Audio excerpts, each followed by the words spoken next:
السلام علیکم آغا جان، یا علیہ السلام علیکم السلام میرے بھائی، خیریت سے ہیں؟ حکم آغا جان، سب سے پہلے تو میری ماں کا اور میرے باپ کا آپ کو سلام، ٹھیک ہے؟ علیہم اسپیشل السلام۔ انہوں نے بولا ہوا تھا، زندگی میں ملاقات آپ سے ہوئی ہے، ٹھیک ہے؟ آغا جان، ایک تو میرا سوال یہ تھا،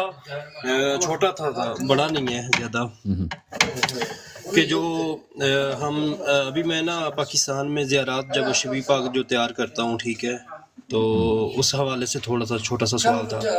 ابھی پاکستان ہمارے میں زیادہ تر لوگ نا شہزادہ علی اکبر علیہ الصلوۃ والسلام اور شہزادہ میر قاسم کی مہندی وغیرہ جو رسم ادا کر رہے ہیں، کیا یہ کرنی چاہیے یا نہیں؟ بس۔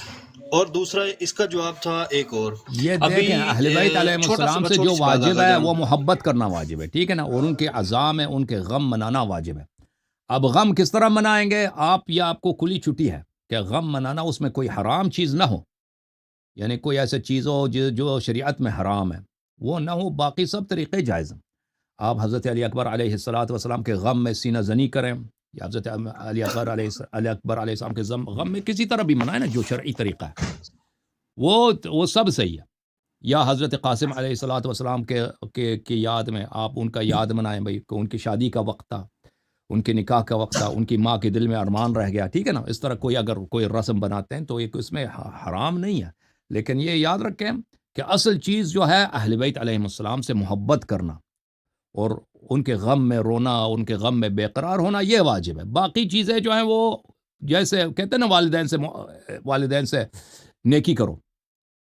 والدین سے نیکی کا حکم ہے، لیکن یہ کوئی مخصوص طریقہ نہیں ہے کہ اس طرح سے نیکی کرو۔ آپ مختلف طریقے سے اپنے والدین کے ساتھ کھانا پکا کے نیکی کر سکتے ہیں، کپڑے خرید کے نیکی کر سکتے ہیں، ان کو سیر و سیاحت کے لیے لے جا سکتے ہیں، ٹھیک ہے نا، کسی ہوٹل میں کھانا کھلا سکتے ہیں، نئے شوز خرید سکتے ہیں، گھر میں جو ہے جھاڑو لگا سکتے ہیں، یہ سب نیکی ہے والدین کے ساتھ۔ اوکے، تو یہ مختلف طریقے ہیں، تو اس طرح کوئی کہہ نہیں سکتا کہ آپ علی اکبر علیہ السلام کے غم اس طرح مناؤ، دوسری طرح منانا غلط ہے۔ بس طریقہ جو ہے وہ شرعی ہو، اس میں کوئی غیر، اب نماز کوئی ترک کرے، کوئی نماز نہ پڑھے، وہ جائز نہیں ہے، یا کوئی عورت جو ہے وہ اپنے آپ کو بے حجاب کر دے سڑکوں میں، یہ جائز نہیں ہے، ٹھیک ہے نا۔ باقی جو جائز طریقے ہیں وہ سب صحیح ہے۔ حکم کریں مزید۔ اگر جان دوسرا یہ تھا کہ جیسے ابھی پاکستان میں سید بادشاہ کسی کو بنا سیرا پہنا کے لے کے آتے ہیں مجلس وغیرہ میں، یہ شہزادہ علی اکبر علیہ السلام کی شبیہ بناتے ہیں، اصل میں میرا یہی سوال تھا۔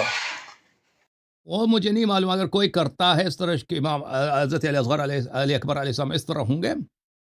تو اس میں ایک ہے کہ بھائی اگر آپ کسی شخص کو اس طرح، یہ کوئی عیب نہیں ہے، بس یہ سمجھ لیں کہ علی اکبر علیہ السلام نہیں ہے۔ اگر بعد میں وہ آدمی کل اس نے کوئی غلط کام کیا، ٹھیک ہے نا، عاشور کے بعد، محرم کے بعد وہ کوئی اس نے غلط کام کی، تو اس سے مذہب کی بدنامی نہ ہو۔ بس یاد رکھو کہ یہ صرف ایک شبیہ ہے، ایک اس کا ایک، آپ جیسے کہتے ہیں نا ایکٹنگ، ایک ڈرامہ سا بناتے ہیں کہ بھائی اس طرح ہوا ہوگا، اس طرح ایک اس کی ایک جیسے عراق ایران میں بہت ہوتا ہے، اس کی محرم کی تعزیہ نکالتے ہیں نا، اس طرح کی ایک تعزیہ ہے کہ بالکل وہ کربلا کے سین بناتے ہیں، ایک شمر بن جاتا ہے، ایک امام حسین علیہ السلام بن جاتا ہے، تو وہ سب رول ادا کرتے ہیں، وہ سب وہ کیا ہوتا ہے، وہ ایک نمائش ہوتا ہے، اس طرح یہ ایگزیبیشن ہے، اس طرح اس میں کوئی حرج نہیں۔ اوکے میرے بھائی، جھوم جاؤ، پرواز کرو، کیوں فخر سے سر اٹھا، کیونکہ اللہ تعالیٰ نے تمہیں انتخاب کیا، صراط حق پر صرف تم ہو، صراط ایمان پر صرف کیا، کیونکہ اللہ تعالیٰ نے تمہیں انتخاب کیا، صراط حق پر صرف تم ہو، صراط ایمان پر صرف